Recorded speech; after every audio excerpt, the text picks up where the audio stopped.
Bueno, el día de hoy le vamos a presentar diseño de uniones soldadas por Tony Rajarcia y Fabio Luis Ochoa. Primero que todo, vamos a definir un poco qué es el proceso de soldadura. La soldadura de metales por arco eléctrico requiere la aplicación focalizada del calor, suficiente para fundir el metal base mientras se agrega material de relleno compatible para unir dos piezas. Bueno, aquí cabe recalcar que las dos piezas que se van a unir deben ser compatibles con el material que se va a fundir o con el que se va a soldar.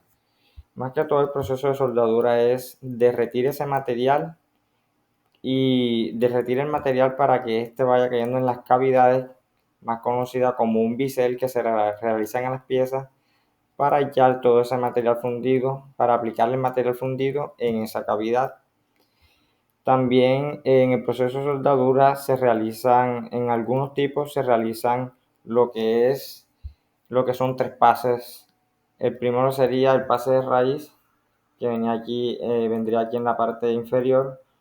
Luego se realiza un pase de relleno más arriba y por último un pase de presentación con un electrodo menor. Por consiguiente vamos a ver algunos tipos de soldaduras más comunes. La que sería la soldadura de arco eléctrico con el electrodo revestido, más conocida como el SMAU. Bueno, en este tipo de soldadura utilizan trozos de electrodo, que es la varilla que se va a ir consumiendo, que está recubierta por un fundente exterior. Este fundente exterior lo que va a generar es una escoria y lo que va a hacer es va a proteger todo ese material solidificado ya fundido. Esa escoria lo que va a hacer es un recubrimiento de protección. Entonces, al momento de realizar varios pases de soldadura, por ejemplo, un pase de raíz, un pase de relleno y uno de presentación, este va a ir generando una escoria en cada capa o en cada pase de soldadura. Entonces, lo que se debe realizar es la extracción o quitar esa escoria, ya que va a generar una capa límite, el cual las dos soldaduras no van a pegar entre capa y capa. Aquí en el proceso de soldadura SMAU lo que va a hacer es derretir este electrodo e irse solidificando en todo el bisel. La soldadura de arco con núcleo fundente o Fulcao. Emplea un electrodo de alambre hueco con el fundente atrapado en su núcleo hueco. Ello le permite formar cordones de longitudes grandes. Bueno, en este proceso de soldadura aquí tenemos una varilla hueca. Esta varilla no se va a consumir, solo que por aquí es la cavidad donde va a pasar todo el material fundido.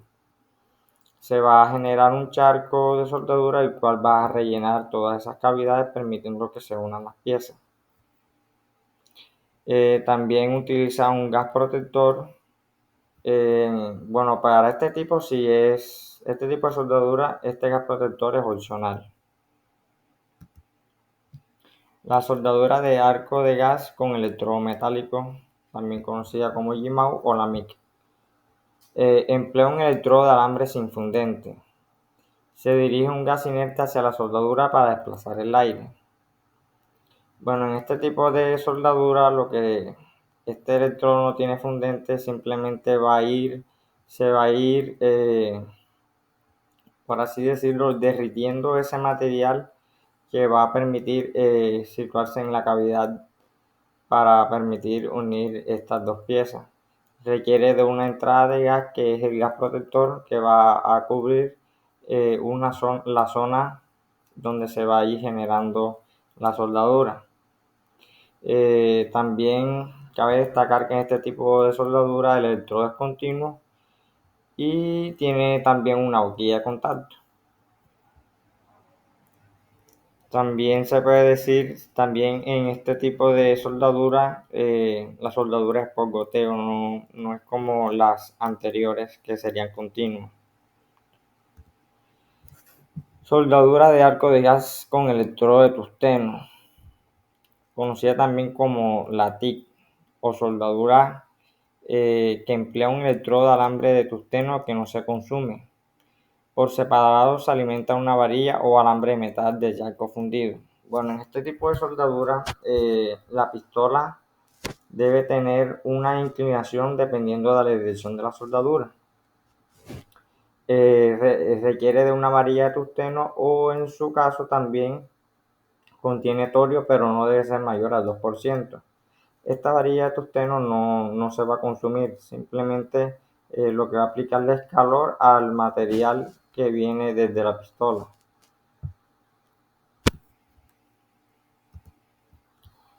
La soldadura por filete sería unir dos piezas, una perpendicular a la otra. Ese ángulo que se forma entre el filete y la horizontal, el más común, ese ángulo vendría siendo de 45 grados. Aquí tenemos algunas partes de la soldadura. Aquí está la garganta, que vendría siendo esa parte inferior, el refuerzo que vendría siendo ese pase de presentación. Por consiguiente, tenemos la carga estática en soldadura. Si se evitan soldaduras cargadas a la flexión, por lo general las cargas serán de tensión o compresión directa o de corte directo. Bueno, cuando tenemos una carga estática en soldadura, cuando se evita la flexión, lo que vamos a tener es una tensión y una compresión. Entonces ahí lo que se va a generar es un momento. Entonces, teniendo, por ejemplo, teniendo una pieza soldada en esta dirección y de ahí una fuerza se va a aplicar, tenemos acá una tensión y una compresión en la parte de abajo. Entonces, ese esfuerzo se calcula, esa fuerza aplicada sobre el área donde se está ejerciendo. Y el cortante sería esa fuerza sobre esa área de corte, que sería el área donde está situada la soldadura, donde se implementó esto. Esfuerzo cortante permisible en soldaduras de filete, en cargas estáticamente.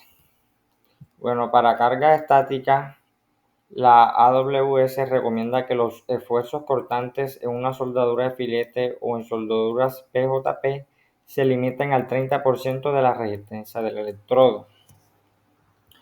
Bueno, aquí teniendo ese esfuerzo permisible, sería el 30% multiplicado por el esfuerzo del electrodo, que tiene un factor de seguridad que lo vamos a ver a continuación. Entonces, los factores de seguridad cuando se aplica un esfuerzo en el área de la garganta igual a 0.3 de la resistencia a la tensión del electrodo, tenemos unos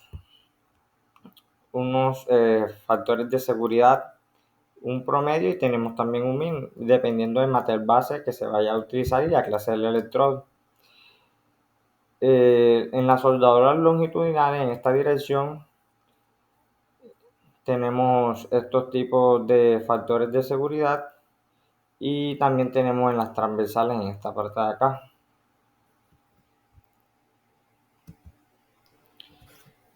Carga dinámica en soldadura. Bueno, los ensambles soldados cargados dinámicamente se comportan de un modo sorprendentemente diferente de las partes no soldadas, en los cuales los esfuerzos medios e irrelevantes para la falla a la fatiga potencial.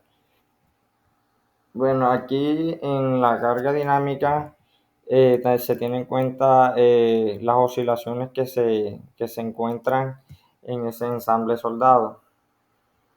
Entonces, ese delta